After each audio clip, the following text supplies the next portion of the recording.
They are admitting that they sent that man to El Salvador by mistake and also saying that they are not going to bring him back. Let me say this again. This is a married father, wife, and children, not a criminal, not undocumented, none of the things that are supposed to be the only people they're sending away. Okay, snatched up, sent to another country, no due process because, the people who are saying you don't need due process if you're illegal, they're just applying that to whoever they pick up because now the accusation counts as proof. So if the person in the ski mask who picked you up decided to say that you're illegal, even if you have ID or whatever else, they can throw you in an unmarked car, throw you on a plane, send you to another country. And when you're finally able to get a lawyer and let the message out that, hey, I'm not supposed to be here, our American government will go, yeah, that was our mistake, and we're not going to do anything to fix it. We're leaving him there. Think at how quickly these people normalize what they're doing, okay? The gesture went from an excited autistic gesture to a salute they were proud of in about 3 days, okay? A week ago, we were shocked when they were snatching people off the street, okay? Now we're sending citizens to other countries, labor camps, and telling American citizens to their faces, no, we're not bringing them back. So next week, what do you think is going to be normalized? I need you to realize this. These people, they are now sending folks that aren't even necessarily frozen water. We don't know who these people are. They're showing up in ski masks with their faces covered and no ID, just throwing people into cars, sending them to other countries. And our government is going, oh, well, guess they're going to stay where we sent them.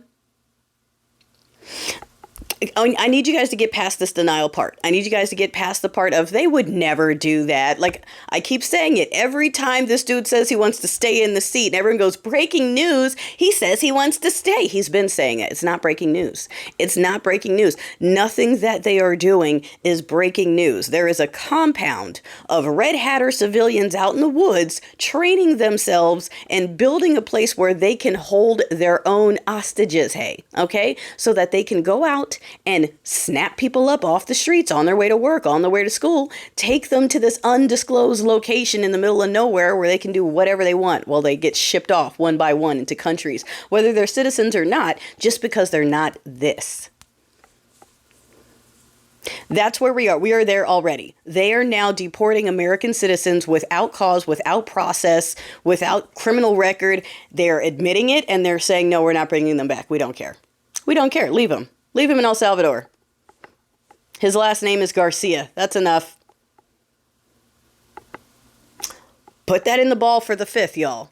Put that in the ball for the 5th. And like I said, I need some of y'all to really, really make peace with the fact that when we're done with the marching and the signs, when you realize that none of these people are going to step down and they're not going to obey courts or judges or anything else, when you really realize that they are consolidating all power under one person, not a branch, a person who's not even 100% mentally acute right now, who's trying to figure out ways to stay in there and make his son king later on. We are now paying to deport tax-paying American citizens without cause, without process, and without recourse.